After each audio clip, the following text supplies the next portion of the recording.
Right, muri Zimbabwe, video randitanga kuisira video revana maforeigners ari ku South Africa ari kunzi asisina pekugara, dzimba dzapiswa kuti vatandaniswa vangomira mu CBD mu Johannesburg. Muri Zimbabwe nyaya ndine muzora nhasi nyaya yamwe maZimbabweans 3 kwakaputidzwa bomba ku Johannesburg. Kwaputidzwa bomba kwabombiwa pane maZimbabweans 3 akafa pachitiko ichichi. Muri Zimbabwe ku South Africa kwakutyisa ende inyika yakutyisa kugara. Zvisinei vana veZimbabwe vari muno munyika yeZimbabwe vamwe vari kusvimha musodzi vachiti chidzokai kunyika yenyu. Vamwe vari ku South Africa ndo vari kuti hatisi kuzodzoka kuZimbabwe ikoko. Vari ku South Africa vari kuona this video kuri sei kwauri uri safe here? Tibatisei mu comment section ma updates kuti zvakamira sei, vanhu vobatirana mumaoko, hama dzobatirana mumaoko muno munyika yedu yeZimbabwe, kuti vachapona here, zvichazopera sei, vachadzoka vari vapenyu here? Ndatinamatei, ndatitaurewo zvadinofunga mu comment section. Vamwe ndo vari kuti hatina kana option yekuti tinodzoka sei, tinotangira papi, ende handitorina mari yacho netransport yekudzokesa kumusha.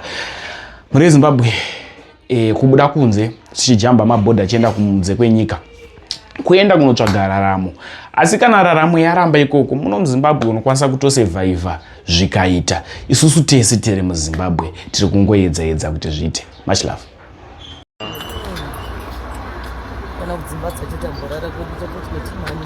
Mune tikwanise kubatsira.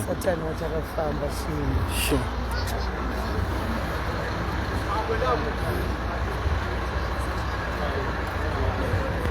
Zvakaoma. But vemuno wachona vanototaura zvisina basa, saka takati kuti vakweshona izvozvo ndo vatiri kuto. Vemuno maona kana basa nezvo.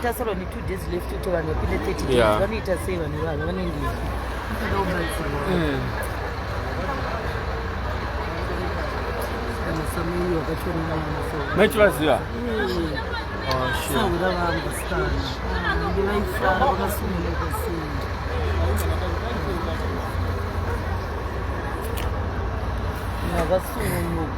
A very good morning to everyone who is watching this live. This is Mr. Munetsi. I would like to say greetings to everyone. This live is coming all the way from Johannesburg CBD, Patiri, Paka Tamoto Nesuro, neurombo kuti panwanhu akashaika pane 3 maZimbabweans aripo.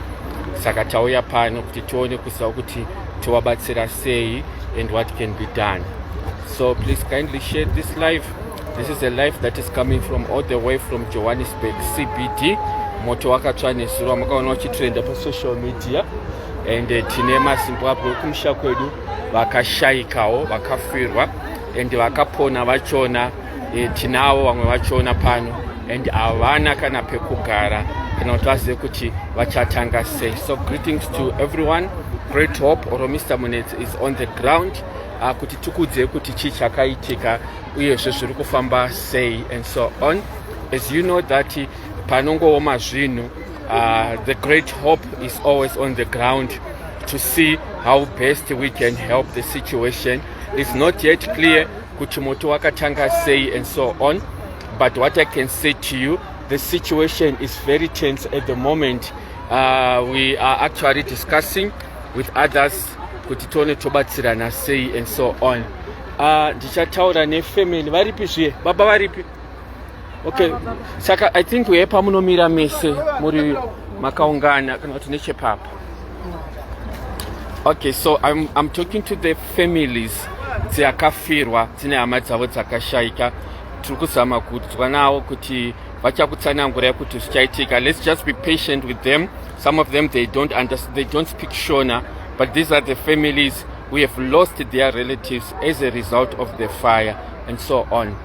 I'm very sorry, I'm going to use both Shona and English, but when you are responding, if you want to speak in Zulu, in Ndebele or Zulu, you can do that. It's not a problem. So I'll start with you, Mama. Mimi panuaka sheka ndimani wenyu? Ndina sisi wangu, ndine mwana wangu mkomani, first born. All right. Sako akashaika ndisisi wenyu? Ne first born, vashaikirwa nemwana wako mudiki. Anditika chine 7 years. 7 years. All right. And maybe ushonile ngokudwana. or it's your brother who passed away. All right. All right. And the person who passed away, ndiani wenyu? Ingane yakho. Or it's your child? Oh, okay. Una Thomas. Umbaza. Umama mdala. Umama mncane. Oh, okay. And others, maybe I can just ask a few, yeah? Oh, it's your mother who passed away. All right. So, as I'm saying, guys, we are here to find ways of how we can help our fellow countrymen in terms like this, of this tragedy. I'm sorry, some of them, it's really emotional because they are still not able to cope up with what happened. So we are here making sure that we assist our fellow brothers in terms of this current situation. As I've mentioned, we lost 3 Zimbabweans as a result of fire and so on. So we are here, and I can guarantee that our presence here is to support them.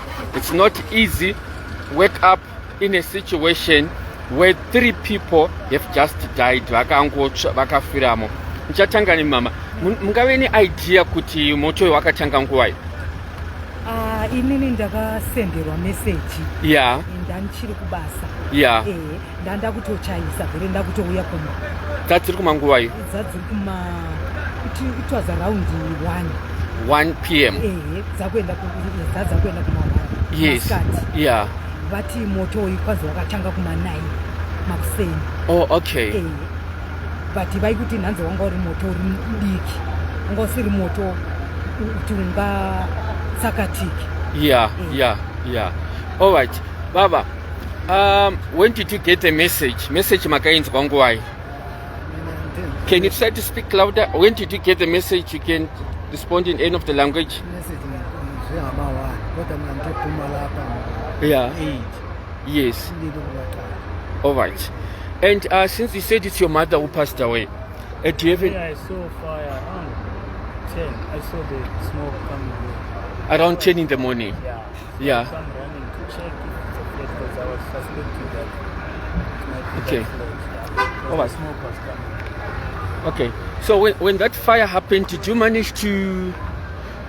Okay, let me also come to you, my sister. Munakashaika ndiani wenyu? Family. Oh, family. Okay. All right. And you? Family. All right. So, how did you? Okay, I'll come back to you. So, when the fire started, the time that you came here, wanga uchiripere moto wachona. Pandasvika. Hai, wanga uripo. Okay, makakwanisa here kuti mutarise kuti mamatozero kuti varimo kana kuti time yo mamusati matoziva? Ndandine fungidziro yekuti zvingaitika kuti vari mukati. Yeah. Because ndakasvika ndobva ndawana tambo, vaisa tambo iyayi. Yekuti vanhu vasapinde? Kuti vanhu vasapinde. Yeah. Ndobva ndashaya way yokuti ndikapinde mukati. Nekuti kwakusapindike. Yeah. Kwachiutsi. Sure. Yeah, I went even inside. I took the pictures and the videos. It's really bad. Very, very bad. Saka chiutsi chiya. Yeah. Takaona kuti pane chiutsi papa sisapindike. Sure. And then makazama kumbofona. Takazama kufona. Yeah. Kufona vanga asingapinde.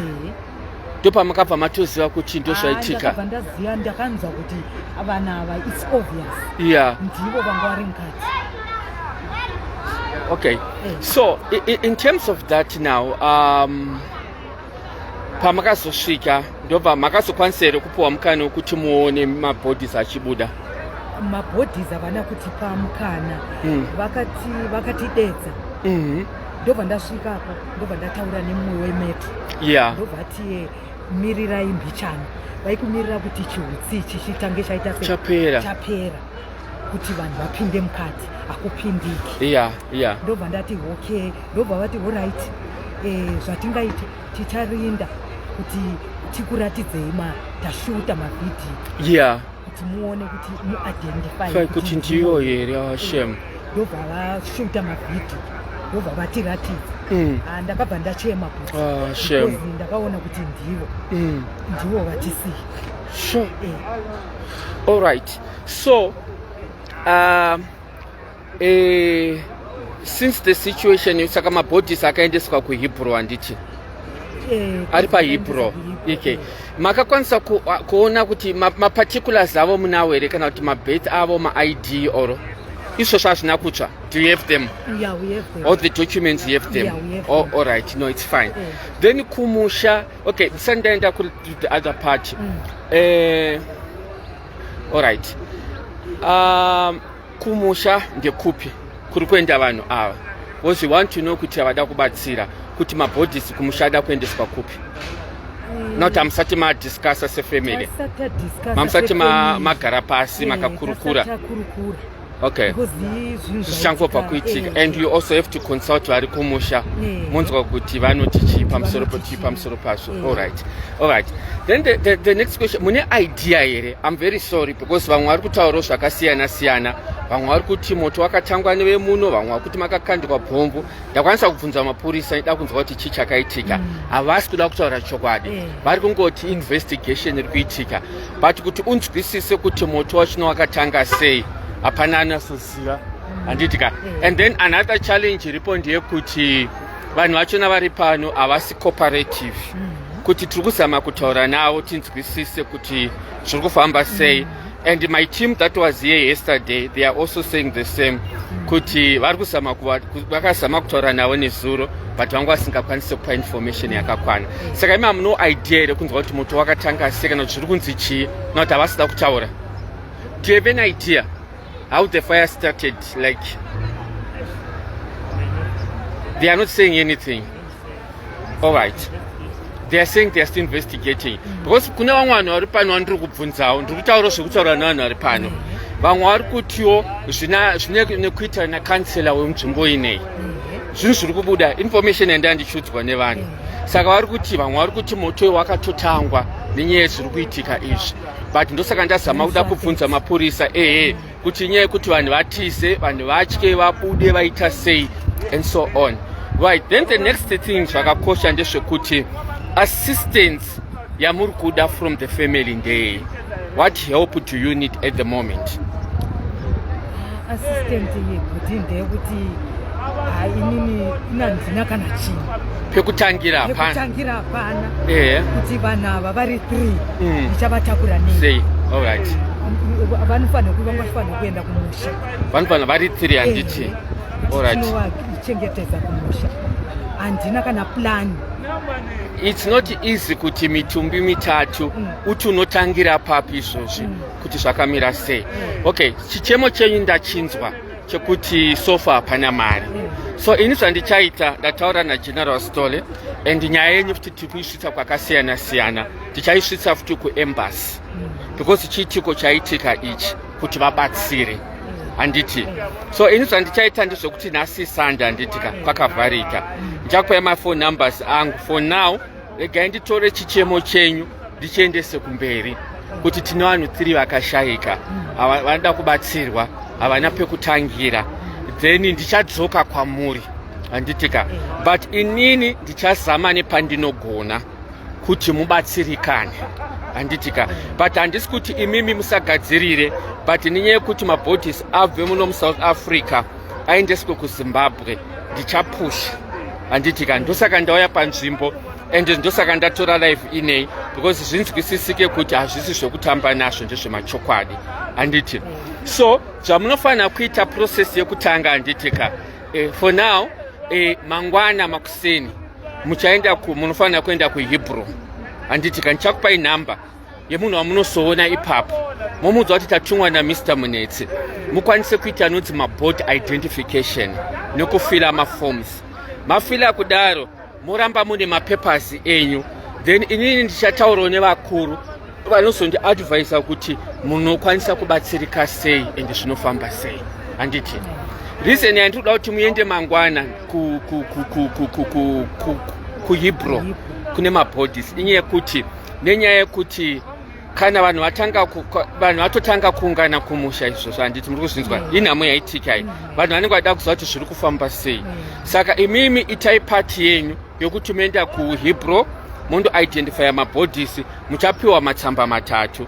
Matsamba matatu iwayo musaape anyone, achengetei handiti, because kana chida kukumbira maybe kuhurumende kuti da kuti mutibatsire, vakazonge vanzwa kuti pane vamwe vakuzviita vanogona kuzoti family yakafoma yakazviitira zvayo, saka pachoda kuvakumbira kuti vabatsire nesituation. Kana zvazodiwa kuti munokwanisa kuenda kumberi futi motaura navo ndenge chicommunicata nemi ndokudziva kuti situation yakadai mukudiwa kuti kuendwe kumeeting and so on. Saka kana maakutaura nevanhu vari kuZimbabwe maudza kuti tataura naMr Munetsi nhasi, Mr Munetsi vachatora zvichemo zviendeswa kumberi, because mataura kuti hamuna mari, hamuna pekuita sei, pekutangira handiti.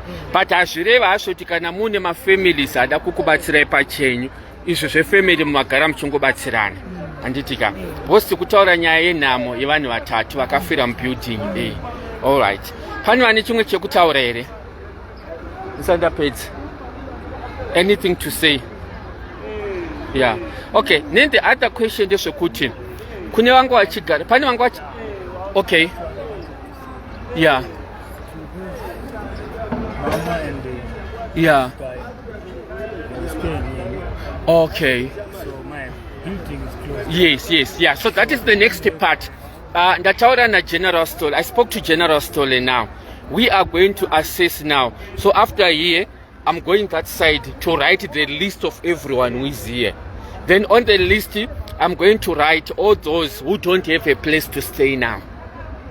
Yes. So you must make sure kuti vanga vachigara panapa uri kuti hapasisina pekugara manyoresa mazita. Then the next point ndeyekuti vachada kuenda kumusha zvachose, vari kuti hatada kuenda tikuda mabhazi, we are also going to work on that. So now I'm collecting the information here for those vanga vachigara because now problem iripo ndeyekuti building dzese dzakunzi vanhu ngavaita sei, it's closed. And now if you have seen me having meeting with these people, I've been fighting with them since morning. You see, having meetings because I had to call a lawyer, another senior advocate to come, because we are taking the matter to court. They are removing people here and they haven't done any, because mutemo not, if you remove people you must find them in another accommodation somewhere. So I was talking to these people from City of Johannesburg. They are very arrogant, they are very rude. So what we are going to do also, we are going to get some affidavits of everyone. I've taken the pictures. Then we are going to, this evening, we'll be in South Gauteng High Court on an agent court application. Kuti vanhu vari kubviswa ava vanofanira kuendeswa kupi. But imimi sevanhu kumusha kwedu, our priority now at the moment is for the Zimbabwean citizens who are here. I'm here because our priority is for the Zimbabwean citizens who have been affected by this fire. So we are going to work very hard for now. Kuti after a year, atichi aya nifuta ada kuita se ada kufurani akabata futi hana basi. If he wants to shoot me, if he wants to shoot people, he can shoot. We are not scared, don't worry about that. Yeah, we are not scared about people who come with guns. This is South Africa to inzwisisa. So let me finish by saying, so kana mapedza apa vese vaka affectwa, we need the list. Anditi kogoita vamwe vada kuenda kumusha muti pa list. So that's why I'm going back there now to get the list now. But you must start With the yes, no, maybe to make it easier, send me the names, take my number. You can just send me on WhatsApp. You don't have to go there, it's fine. Chora number yangu. Let me put it in your phone, because if I'm going to announce, some other people will start taking it. Okay. All right.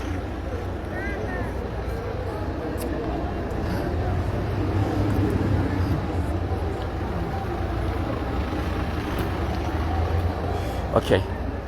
All right. That's the number. You can share with others. Please take my number. I'm going to give you the feedback regarding the issue of the 3 bodies.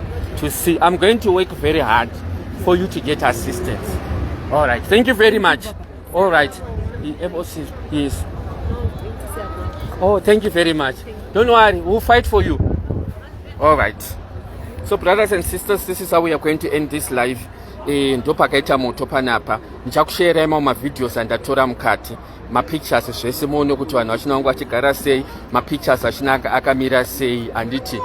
pari kufungidzirwa kuti vanhu ava vakaitwa kubhombwa kutanga kwakaita moto wachona, but mapurisa asida kutaura kuti chii chakaitika, but nenyonga dziri kuitika mazuva ano we can't refuse because building yachona dzakaoccupiwa nemamalawians nemazimbabweans. Masouth Africans ari muno vashoma and but area ine yakabata mazimbabweans.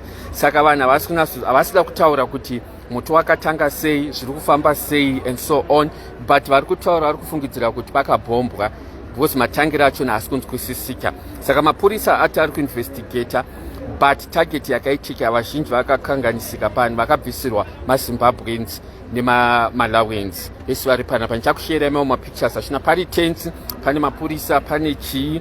Saka nenyonga dziri kuitika idzi, saka ndosaka muri kuona kuti muvhidhiyo yachona haisi kuti ndikunatsotora ndakasununguka sezvandinosomboita panzvimbo ndichiita sei because pari tents, but we can atingabve rambe zvekutaurwa nevanhu kuti vari kufungidzira kuti pane akazvitanga wemuno nenyonga dziri kuitika idzi. But chinangwa chatinacho ndezvekuti ndataura naGeneral Stole, ndavaudza situation on the ground and mareporters ari kuuya, ENCA iri kuuya, SABC inenge yapano manje tichainterviewa futi mafamilies, and then General Stole vati tichazama kubatsira nepatinogona kuti vanhu ava vabatsirwe.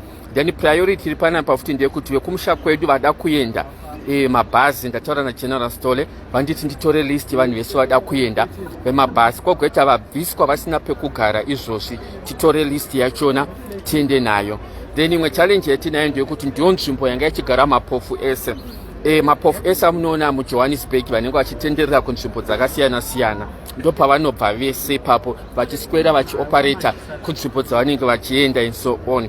Saka ndo papari pamusha pavo vese, ndo pahead office yavo. But challenge iripo ndeyekuti ava nyaya yekudzokera kumusha zvachose it's a non-start, havasi kutomboda kuzvinzwa zvachose, havasi kutomboda kuzvinzwa zvachose mapofu. Saka ndichaedza kuzama kutaura navo toona kuti chii, so ndichatora list. Yeah, you know the situation yekuti pane vanhu vanouya vakabata futi, ndozviziva, ndiyo jobbag yachona. I know kuti my safety is my priority, but there's a lot of intimidation here kuitika and so on, nenyonga dziri kuitika idzi. Saka haasi wani ari kutaura kuti vakatowanda vari kungotenderera vakatibata, sezvo vamwe tiri vanhu vanotaurisa, saka obvious vanonge vatowa patarget. But it's okay, reka tipedze basa redu tizame kuvabatsira kuti zvakamira sei. May God bless you. Let me cut the live now.